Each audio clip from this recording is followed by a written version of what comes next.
인사드리겠습니다. 안녕하세요. 닭 길러보신 분 계신지 모르겠습니다만 손을 들으시네요. 저도 닭을 군대에서 길러봤습니다. 그런데 이제 그 고양이나 그런 사나운 동물들이 많기 때문에 닭을 기르려면 이렇게 울타리를 만들어서 닭장을 만들어서 그 안에서 이제 길러야 되는데, 물론 이제 그 울타리는 닭들한테는 굉장히 안전한 그 지대입니다. 적어도 고양이나 그런 사나운 동물들의 습격은 받지 않겠죠. 그런데 그 울타리를 그럼 만들어서 그 안에 닭을 몰아놓으면 거기서는 평온한가? 그렇지 않더라고요. 제가 닭을 길러보니까 어느 날 가보니까 닭들 여기가 다 벗겨져 있어요. 벗겨져 있는데 제가 이렇게 관찰을 해보니까 자기들끼리 서열 정리하느라고 그 힘센 녀석들이 여기를 다 뜯어놓습니다. 그러니까 울타리 안에 들어갔다고 얘들이 평온한 것이 아니구나, 계속해서 치열하게 살아야 되는구나, 그런 생각을 이렇게 해봤는데, 그걸 보면서 어떻게 보면 우리의 신앙생활도 동일하지 않는가, 그런 생각을 해보게 됩니다. 자, 그리스도인들은 살면서 경계해야 할 요소들이 많습니다. 신앙의 영역 밖에서 특히 많습니다. 그런데 신앙 외의 영역에서는 늘 경계심을 갖고 조심하면서 살지만, 어쩌면 신앙의 영역 아니라고 해서 우리가 안도감을 갖고 여기서는 정말 아무 문제가 없을 것처럼 그렇게 생각하면서 살고 있진 않은가 라고 생각할 수 있는데, 자, 우리의 경계심은요, 신앙생활의 영역 밖에서는 물론이거니와 신앙생활의 영역 안에서도 우리는 사실 늘 경계하면서 살아야 하는 그러한 사람들입니다. 아이러니하게도 주님이 우리를 책망하실 수 있는 것은 신앙의 영역 밖이 아니라 경건을 추구하는 신앙의 영역 안에 더 많이 있을 수 있습니다. 그 닭들처럼. 그 닭들이 울타리 밖에서는 더 경계심을 갖고 살아야 되지만 울타리 아니라고 해서 평온하게만 사는 것이 아닌 것처럼, 우리 그리스도인들도 신앙생활의 영역 안에서 모든 것을 안심하면서 살 수는 없다라는 것입니다. 자, 오늘은 마가복음 12장 35절에서 44절 말씀을 통해서 그 부분을 함께 생각해 보기를 원합니다.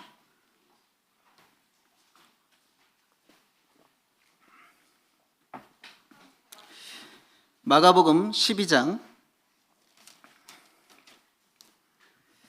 35절로 44절입니다. 바로 읽도록 하겠습니다. 시작.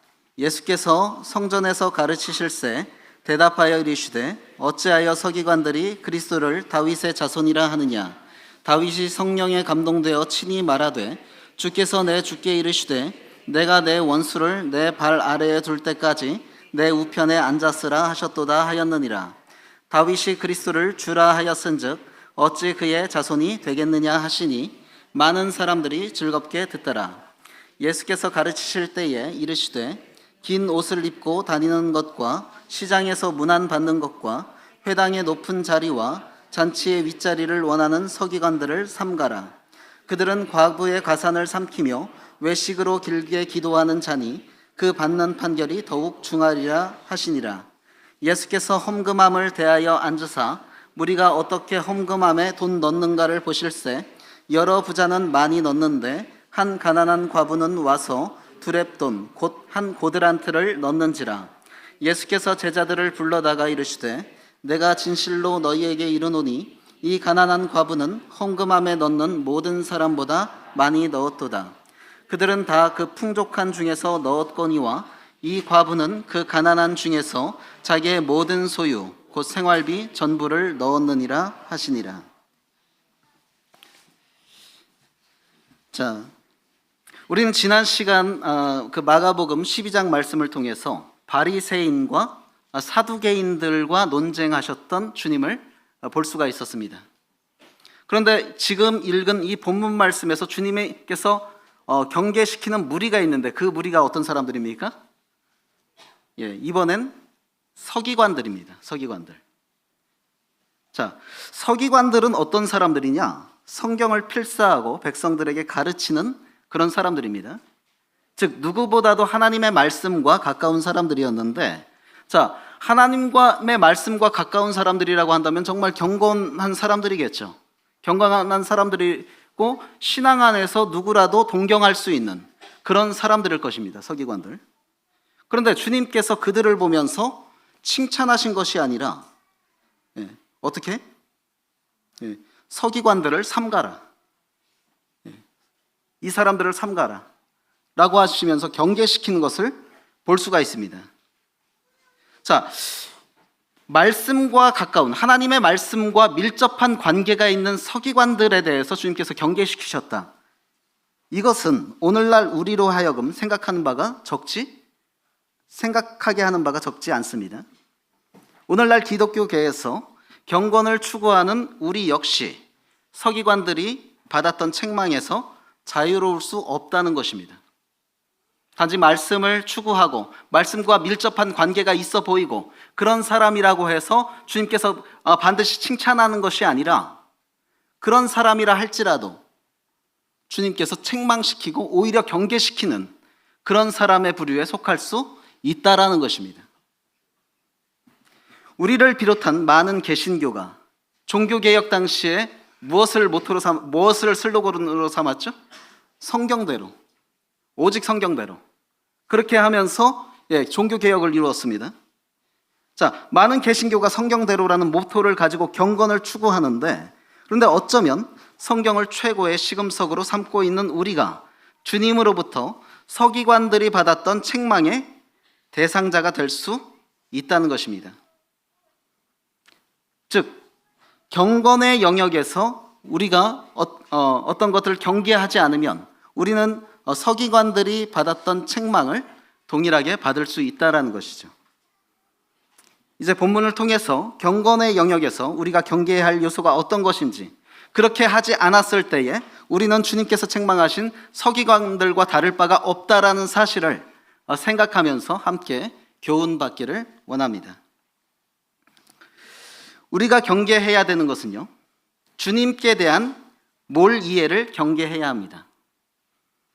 경건을 추구하는 우리가 주의해야 할 것은요, 주님께 대한 이해가 부족한 이 모습, 이것을 경계해야 합니다.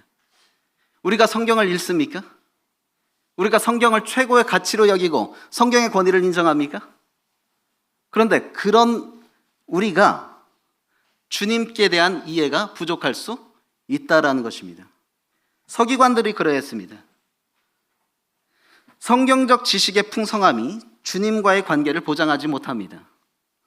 우리 교회가 성경을 읽기를 장려하고 우리 교회는 어찌됐든 성경대로 실행하려고 하고 각자 개인의 경건한 삶에서 성경 읽기를 독려하고 또 성도들 개개인이 성경 읽기를 힘쓴다 할지라도 그것이 잘못된 것은 아니지만은 그것 자체가 주님과 나와의 관계를 보장해 주는 것은 아니라는 것입니다. 즉, 성경적 지식이 풍성하다 할지라도 그가 주님을 잘 이해하지 못할 수 있고 또 주님과의 관계가 가깝지 못할 수 있다는 것을 우리가 생각해 봐야 됩니다. 서기관들이 그러했습니다. 그 사람들은 성경에 평생을 걸고 사는 사람들이에요. 그들은 성경을 필사했고 백성들에게 가르쳤습니다. 또 그들이 성경을 필사한다는 것은 단순한 기록이 아니에요. 오늘날은 복사하는 거 복사기에 한번 넣으면은 복사가 되지만은 성경 필사 작업은 그렇게 단순한 작업이 아니었습니다. 또 글씨 쓸 줄 안다고 필사할 수 있는 것도 아니었습니다.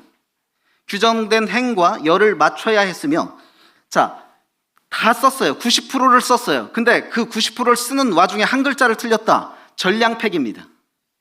그러니까 굉장히 힘든 작업입니다. 성경 필사라는 것은. 그리고 이 사람들이 굉장히 경건한 마음으로 성경 필사를 했는데요. 어느 정도였냐면 성경을 필사하다가 여호와라는 단어가 나오면 펜을 꺾었습니다. 붓을 부러뜨렸어요. 그리고 새 펜으로 썼습니다. 그리고 목욕을 하고 썼습니다. 여호와라는 단어를 쓰기 전에는. 이 정도로 하나님께 대한 경외심을 가지고 성경을 필사했고, 또 그들의 필사 규정 중 하나가 여호와라는 단어를 쓸 때는 왕이 와도 돌아보지 마라. 이것이 필사 규정이었습니다. 그래서 바벨론 침공 때 죽임당한 서기관들이 많았다고 하는 것입니다.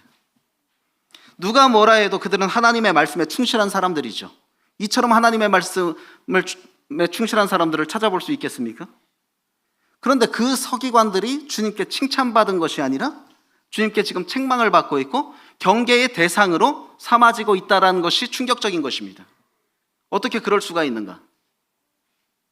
이들의 문제는 무엇이 있는가? 누가 보더라도 성경과 밀접한 관련이 있었던 사람들이었는데 그들이 주님을 온전히 이해하지 못했다는 것입니다. 37절에 다윗이 그리스도를 주라 하였은즉 어찌 그의 자손이 되겠느냐.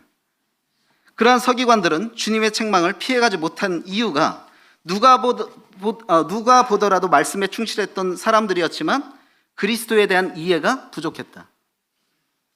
그들이 그리스도를 다윗의 자손이라 칭한 것이 틀린 말은 아니죠. 그리스도가 다윗의 자손이죠. 다윗의 자손인데 그들의 문제는 무엇이었는가?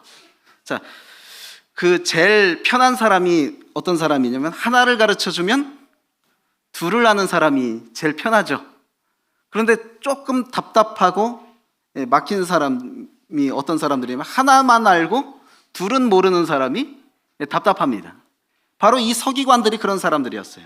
그리스도에 대한 이해, 그들의 그리스도에 대한 이해, 다윗의 자손, 틀린 이해가 아니죠. 성경이 가르치는 바죠. 그런데 그것이 틀린 이해는 아니었지만 완전한 이해도 아니었습니다. 그리스도가 다윗의 자손으로 오시는 건 맞는 것이었지만 그러면 다윗의 자손으로 태어나시기 전에 그리스도는 존재하지 않았습니까? 그분은 여호와 하나님 우편에 선재해 계셨던 분이십니다. 그런데 그들은 주님을 다윗의 자손으로는 인식했지만 다윗보다 선재하신 여호와 하나님 우편에 계신 그 다윗이 주라칭했던 그 메시아인 것은 인식하지 못했다라는 것입니다. 즉 성경에 통달했다고는 하지만 정작 주님께 대한 이해가 부족했던 것을 책망받았습니다. 우리 역시요 성경을 소중히 여기고 성경의 지식이 충만할 수 있어요. 많이 배워서 또 책을 많이 읽어서 성경의 지식을 가득히 담고 있을 수 있습니다. 그런데 그러는 만큼 우리는 주님을 온전히 제대로 이해하고 있는지는 별개의 문제입니다. 성경적 지식이 충만하다고 해서 주님을 잘 이해하고 있다, 주님과 가까운 사람이다 라고 단정할 수 없습니다. 보장할 수 없습니다. 주님이 빌립에게 이렇게 말했습니다. 빌립이 아버지를 보여주시옵소서 했을 때 주님께서 빌립에게 하신 말씀은 빌립아 내가 이렇게 오래 너희와 함께 있을 때 네가 나를 알지 못하느냐 그랬어요. 빌립이 주님과 함께 동행한 기간은요 3년 반입니다. 3년 반인데 주님께서 하시는 말씀은 네가 나와 이렇게 오래 함께 있는데 나를 이해하지 못하느냐 그랬어요. 여기 구원받으신 지 3년 반 이상 되신 분들 주님을 이해하기에 적지 않은 시간입니다. 구원받은 지 10년이 됐는데 20년이 됐는데 주님께 대한 이해를 제대로 하지 못하고 있다면 우리는 빌립보다 더 큰 책망을 주님께로부터 받을 것입니다. 내가 이렇게 오래 너희와 함께 있으되 네가 나를 알지 못하느냐. 그런데 주님을 제대로 아는 것은요 성경의 지식에 기반해서 알게 되는 것은 사실이지만 그것 자체라고 볼 수는 없다라는 것입니다. 구원받은 지 10년, 20년 되었지만 정말 주님으로부터 이런 부분에 책망받지 않을 수 있다고 장담할 수 있는가? 우리가 돌아봐야 합니다. 성경 지식이 능력 없는 경건의 모양이 될 수 있습니다. 바울이 말세에 고통하는 때를 경계시키면서 언급한 부류의 사람이 그 사람들입니다. 경건의 모양은 있으되 경건의 능력은 부인하는 자. 우리가 성경의 지식에 충만함으로 경건의 모양은 갖출 수 있습니다. 그런데 정작 주님께서 바라시는 경건의 능력은 발휘할 수 없는 그런 사람이 될 수도 있다라는 것입니다. 제가 이렇게 말한다고 해서 성경 지식이 필요 없다, 지식을 폄하해도 된다, 절대 그렇지 않습니다. 주님과의 올바른 관계를 위해서는 성경적 지식이 필수적이죠. 말씀을 많이 알아야 됩니다. 말씀을 많이 공부해야 합니다. 주님을 알아가는데 지식은 중요합니다. 성경 지식을 폄하해서는 안 되고 오히려 주님이 내 백성이 지식이 없어서 망한다고 말씀하고 있습니다. 우리는 하나님의 말씀을 우선 지적으로 습득해야 합니다. 주님을 제대로 알기 위해서 지적인 것을 습득해야 합니다. 그것을 바탕으로 묵상된 결과가 주님께 대한 이해이고 주님과의 관계의 진전입니다. 따라서 성경 지식을 습득해야 하는데 결코 소홀해서는 안 됩니다. 그것의 부재가 결코 주님과의 관계를 발전시킬 수 없어요. 성경을 읽는다고 해서 주님과 친밀하다 그렇게 말할 수도 없지만 성경을 읽지 않는 사람이 주님과 친밀하다? 그런 일은 절대 있을 수 없습니다. 그런데 중요한 것은 성경을 읽고 지식을 습득하되 성경적 지식의 균형을 맞추지 못하면 주님을 올바로 이해할 수 없다는 것입니다. 자, 방금 읽은 본문에서 서기관들이 이해하고 있는 그리스도는 어떤 분입니까? 다윗의 자손이었습니다. 그런데 그것이 그리스도의 전부는 아니었죠. 다윗의 자손이었을 뿐만 아니라 다윗이 주라 칭한 여호와 하나님 우편에 앉아 계신 그 주가 그리스도라는 것을 간과해서는 안 됩니다. 이것을 종합적으로 균형 있게 바라봐야 주님께 대한 제대로 된 이해가 나오는 것이죠. 자, 그러나 당시의 서기관들을 비롯한 유대인들은 그리스도의 다윗의 자손, 육신적인 모습에만 주목하는 경향이 있었고 또 자신들이 선호하는 메시아적 경향에 주님을 맞추려고 했습니다. 그들이 선호했던 메시아적 모습은 어떤 모습이었느냐? 정치적 메시아였습니다. 로마의 압제로부터 자기들을 해방시켜줄 그런 메시아를 기대했고 주님을 거기에 맞추려고 했어요. 자, 이러한 불균형된 안목이 주님을 제대로 이해하지 못하는 데 이르렀던 것입니다. 우리 역시 지식의 균형을 갖추지 못하면 서기관들처럼 주님께 대한 불완전한 이해를 할 수 있습니다. 때때로 이러한 불균형은요, 우리 스스로 초래할 수 있어요. 말씀이 불균형한 게 아니에요. 우리 스스로가 선별적으로 말씀을 불균형하게 습득하고 추구할 수 있습니다. 우리의 기호에 맞는 성경 구절만을 주목하면서 그것을 신앙에 적용하려 할 수 있습니다. 요나는 하나님을 몇 분 섬겼습니까? 당연히 한 분이죠. 하나님은 유일하신 분이니까 한 분 하나님을 섬겼는데 요나에겐 두 분의 하나님이 있었어요. 어떤 하나님? 구원의 하나님, 심판의 하나님. 자기가 물고기 뱃속에 있을 땐 구원의 하나님을 찬양합니다. 그럼 그 동일한 구원의 하나님을 니느웨 백성들에게 적용해야 되는데 니느웨를 하나님이 구원의 하나님으로서 용서한다고 하니까 요나가 어떻게 했어요? 분내고 싫어했어요. 그때는 심판의 하나님이길 바랬어요. 자기에게는 구원의 하나님, 다른 사람에게는 심판의 하나님. 이렇게 하나님을 이분화시켜서 균형을 잃은 모습으로 하나님을 내 나름대로의 하나님을 만들어가지 않습니까? 서기관들이 그러했습니다. 균형 잡히게 그리스도를 이해하지 못했습니다. 나한테 구원의 하나님이면 다른 사람에게도 구원의 하나님이 되어야 합니다. 다른 사람에게 심판의 하나님이라면 나에게도 심판의 하나님이 되어야 합니다. 그런데 우리는 그 균형을 잃어요. 자기에게는 구원의 하나님, 은혜의 하나님, 다른 사람에게는 진노의 하나님, 심판의 하나님, 이렇게 하나님을 이분화시켜서 두 개의 하나님을 요나처럼 섬기려고 합니다.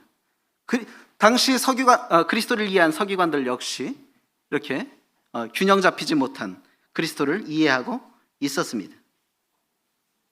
또한 행함의 의지가 결여된 성경 지식은 역효과를 가져옵니다.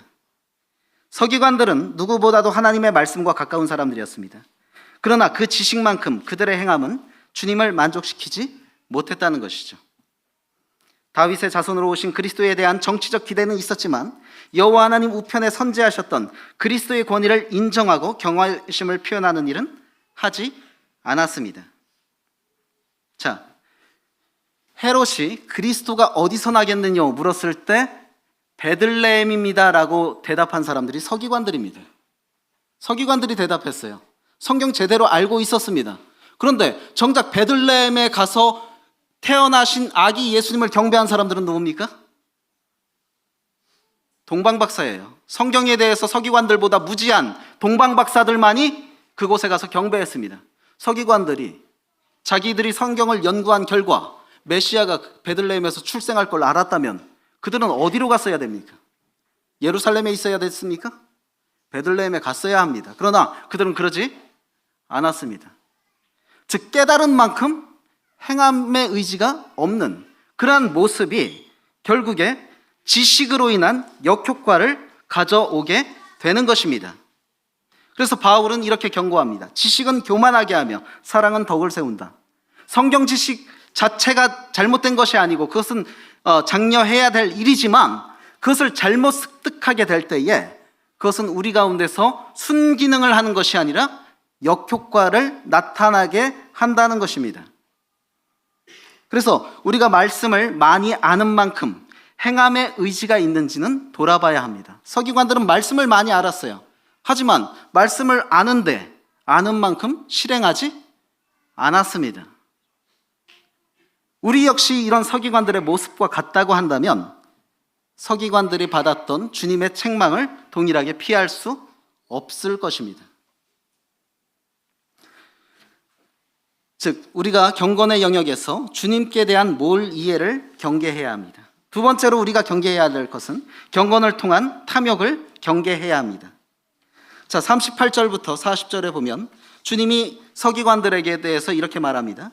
긴 옷을 입고 다니는 것과 시장에서 문안받는 것과 회당의 높은 자리와 잔치의 윗자리를 원하는 서기관들을 삼가라. 자, 세속의 영역에서는 말할 것도 없지만 경건의 영역, 신학의 영역에서도 불경한 탐심은 얼마든지 존재할 수 있습니다. 신앙의 영역이라고 해서 탐심이 없는 것이 아닙니다. 바울은 경건을 이익의 재료로 삼는 이들을 경계시켰습니다. 우리는 이것을 철저히 경계해서 신성한 신앙의 영역, 경건의 영역을 훼손시키지 않으려고 노력해야 합니다. 그래서 첫 번째로 우리는 경건을 통한 탐욕을 경계해야 되는데 그 탐욕의 종류 중 첫 번째가 뭐냐면 명예욕이에요. 명예욕. 신앙 안에서의 명예욕, 경건함을 가장한 명예욕. 서기관들은 자신들의 사명과 관련해서 명예욕을 추구했습니다. 인간의 욕망 중 하나가 명예욕입니다. 그렇게 사람들은 다른 것이 충족되면은 세상 사람들은 어디에 눈을 돌립니까? 정치에 눈을 돌립니다. 다른 게 다 충족이 되면 이제 명예를 얻고 싶은 거거든요. 권력을 얻고 싶은 거거든요. 당시 서기관들은 자신들의 거룩한 사명과 관련해서 명예욕을 추구했고 차별화된 대우를 원했습니다.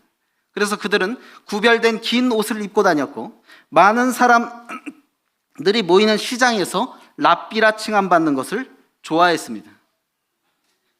자, 어느 곳이든 윗자리를 탐했습니다. 그리고 특별히 그들은 경건을 빙자해서 명예를 추구하는 행위를 했는데 그것이 바로 긴 시간을 들여서 길게 기도하는 것입니다. 그러면 사람들의 존경을 받으니까 기도 자체가 목적이 아니라 사람들의 존경을 받기 위해서 길게 기도했습니다. 이것은 경건의 모양을 도구로 하여 자신들이 존경을 받으려는 명예욕에서 근거하신데 주님이 이것을 책망하시고 경계시켰다는 것이죠. 그러면 우리 그리스도인들은요, 이런 부분에서 자유로울 수 있을까요? 경건의 영역에서 생기는 탐심, 그 중에 명예욕, 때때로요 주님은 나를 돋보이게 하는 마스코트가 될 수 있습니다. 주님께 영광이 목적이 아니라 나의 영광을 위한 마스코트, 그리스도. 우리는 그리스도를 그렇게 취급할 수 있어요.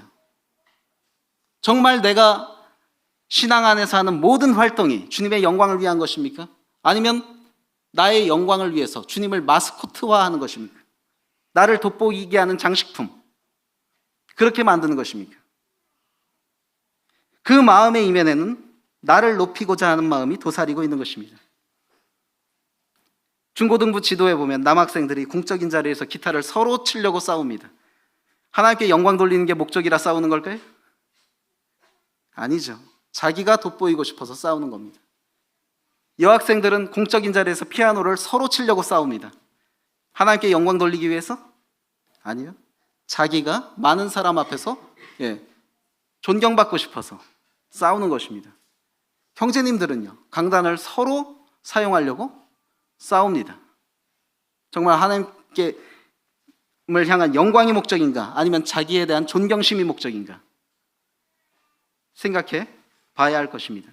근데 싸우는 것 자체, 그것은 바로 명예욕에서 비롯된 것입니다. 또한 교회 안에서요, 직임에 대한 불순한 동기가 있을 수 있습니다. 교회 안에서의 직임은 사모해야 합니다. 그리고 교회 안에서의 직임을 영광스러워해야 합니다. 우리 청년 형제들은 잘 새겨 들으시기 바랍니다. 교회 안에서 직임을 사모해야 되고 영광스러워해야 합니다. 그런데 직임에 대한 갈망 자체가 탐심으로 발전해서는 안 됩니다. 명예욕에 대한 탐심. 우리 교회에서 참 재밌는 게 있습니다. 우리는 만인 제사장직, 그것을 굉장히 중요한 가치로 여겨서요, 상호 간에 형제 자매로 호칭합니다. 그렇죠? 좋은 거라고 생각합니다. 그래서 우리는요, 목사라는 직임자가 있지만 개인적인 관계에서 목사님이라는 칭호를 사용하지 않습니다. 대외적으로 소개할 때 사용하죠.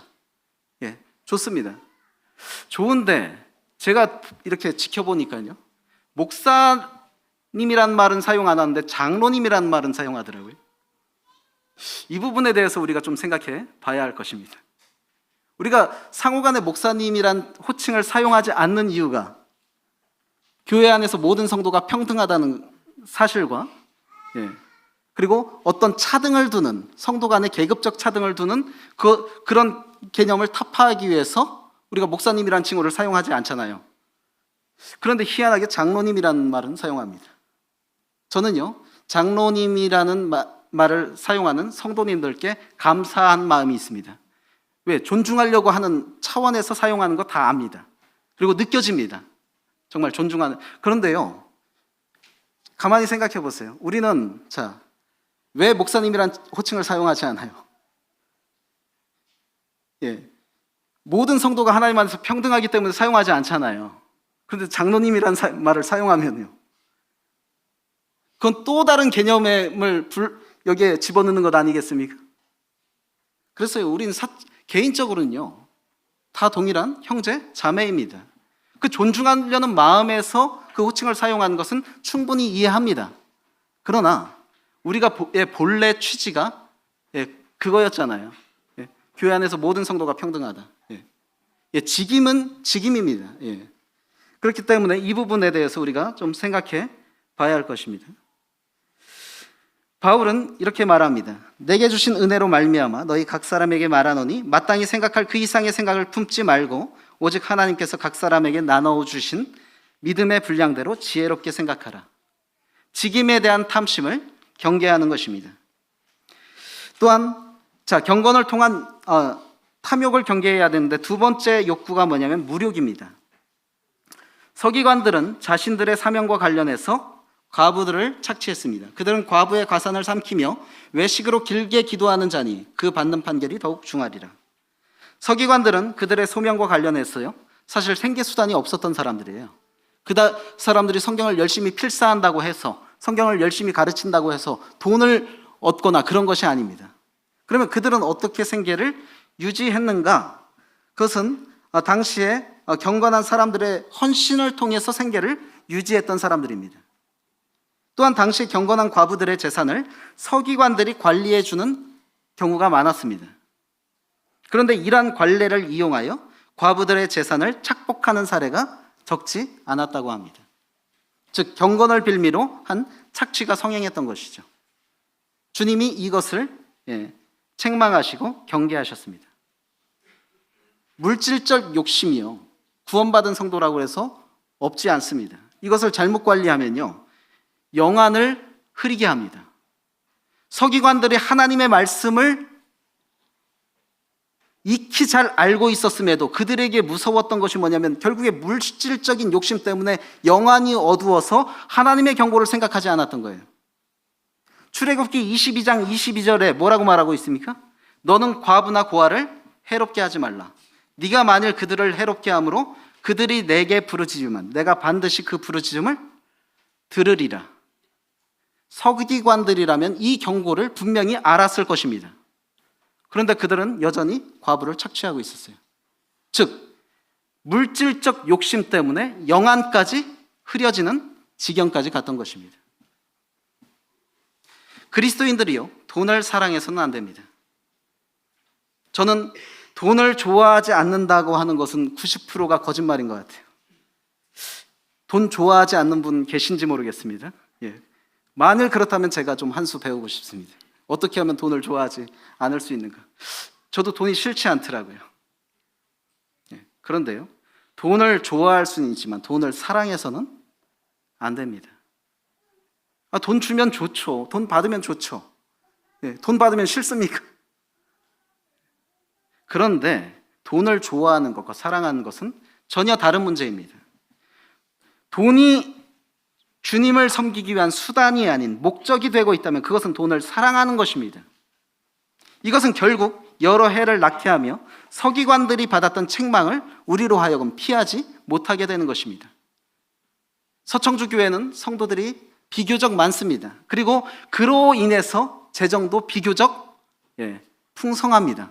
그런데요, 우리가 이런 때 조심해야 돼요. 돈을 사랑하지 않도록.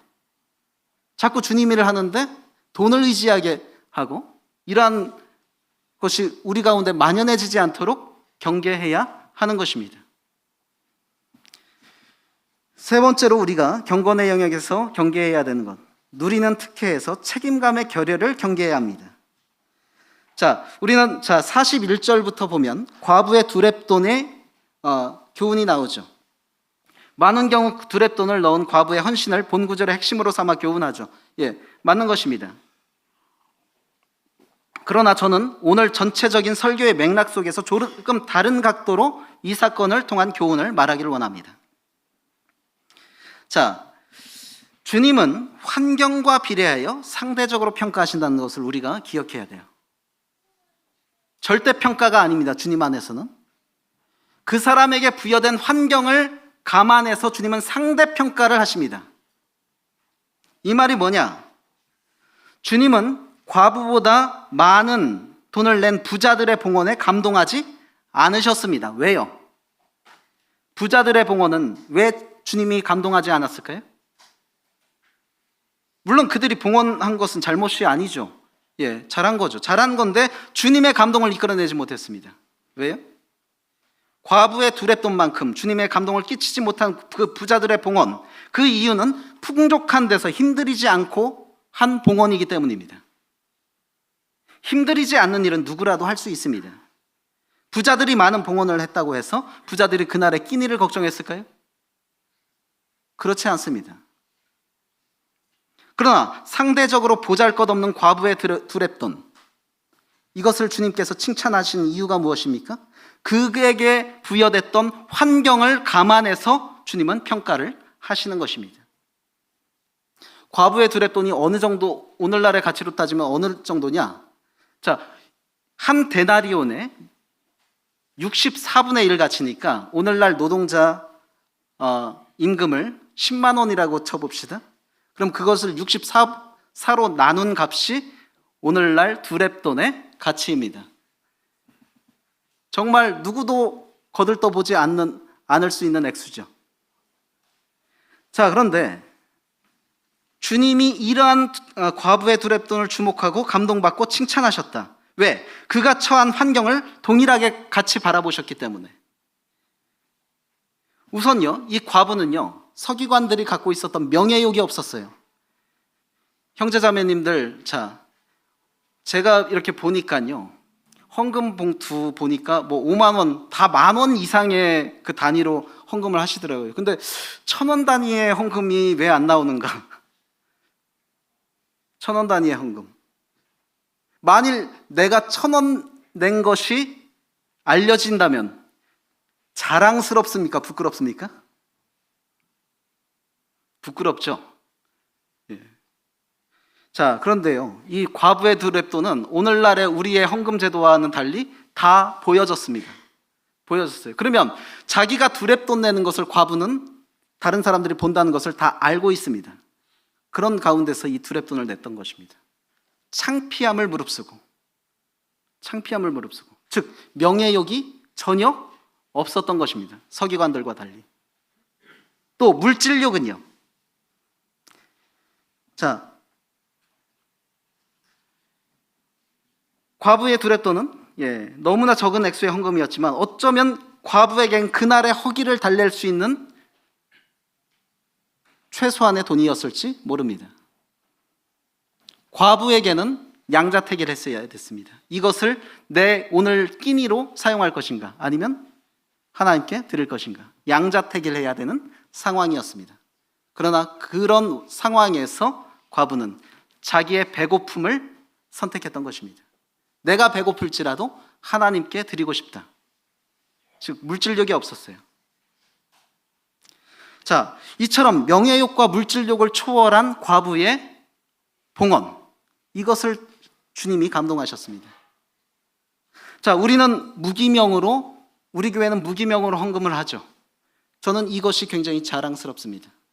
우리가 왜 무기명으로 헌금을 합니까? 그것은 첫 번째로 재력에 의해서 교회가 좌지우지되지 않게 하기 위해서입니다. 헌금이 공개됐을 때 재력가에 의해서 교회가 좌지우지되기가 쉽습니다. 하지만 무기명으로 하기 때문에 우리는 그런 것을 방지하는 것입니다. 두 번째로 무기명으로 함으로 인해서 빈궁한 자들의 헌신을 부끄럽지 않게 하는 것입니다. 과부의 두렙돈밖에 늘 수 없는 그런 성도들이 분명히 있는데 이것이 공개가 됐을 때 그 사람들은 봉헌을 하는 것이 자체가 부끄러움이 되는 것입니다. 그렇기 때문에 우리는 무기명으로 하는 것입니다. 자, 그런 어쩌면 우리가 무기명으로 헌금 제도를 운영하는 것이 이 과부의 두렙돈에 감동받은 주님의 마음을 헤아려서 적용하는 것이라고 할 수 있습니다. 주님이 이것에 감동받으셨고 그것을 드러내셨습니다.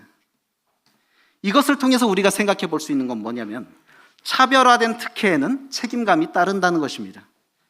과부는 두렙돈밖에 낼 수 없는 상황에서 그것을 냈을 때 주님께서 감동받고 칭찬하셨습니다.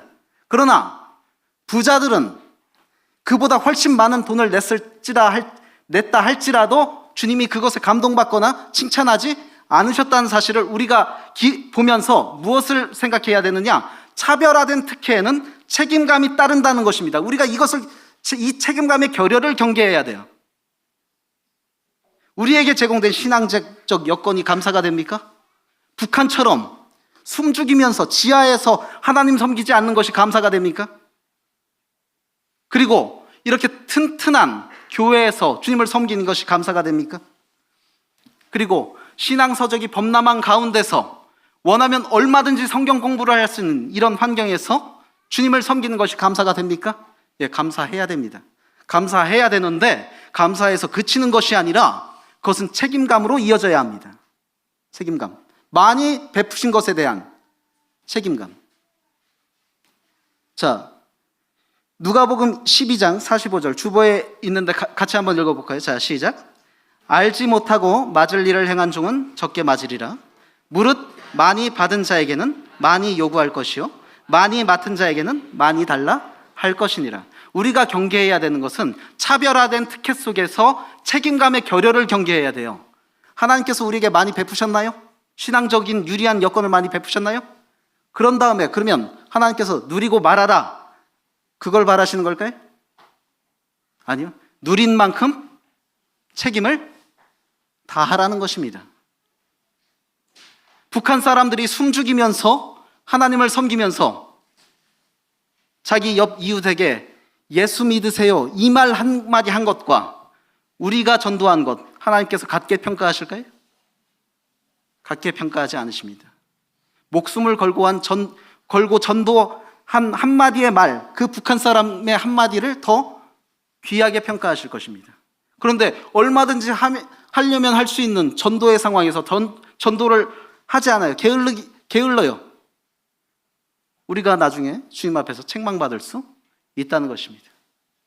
그래서 우리는 세 번째로 누리는 특혜에서 책임감의 결여를 경계해야 한다는 것입니다.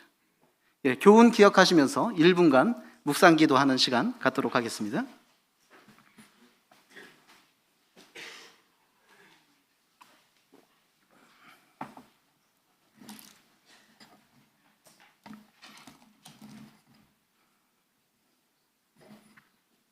배경음악 되나요?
아버지 하나님 감사합니다.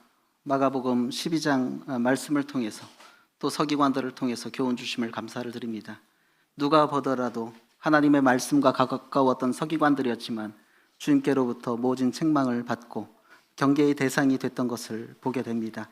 이러한 교훈을 거울 삼아서 저희 역시도 하나님의 말씀을 사모하고 추구하는 자들로서 이러한 서기관들의 그런 모습을 답습하지 않기를 원합니다. 경건한 생활을 지향하는 가운데서 경계해야 할 것이 무엇인지를 저희가 분명히 인식하고 그것들을 경계함으로 정말 하나님 앞에서 참된 경건의 능력을 발휘할 수 있는 저희들이 되게 해 주시옵소서. 감사드리며 주 예수님 이름으로 기도했습니다. 아멘. 감사합니다.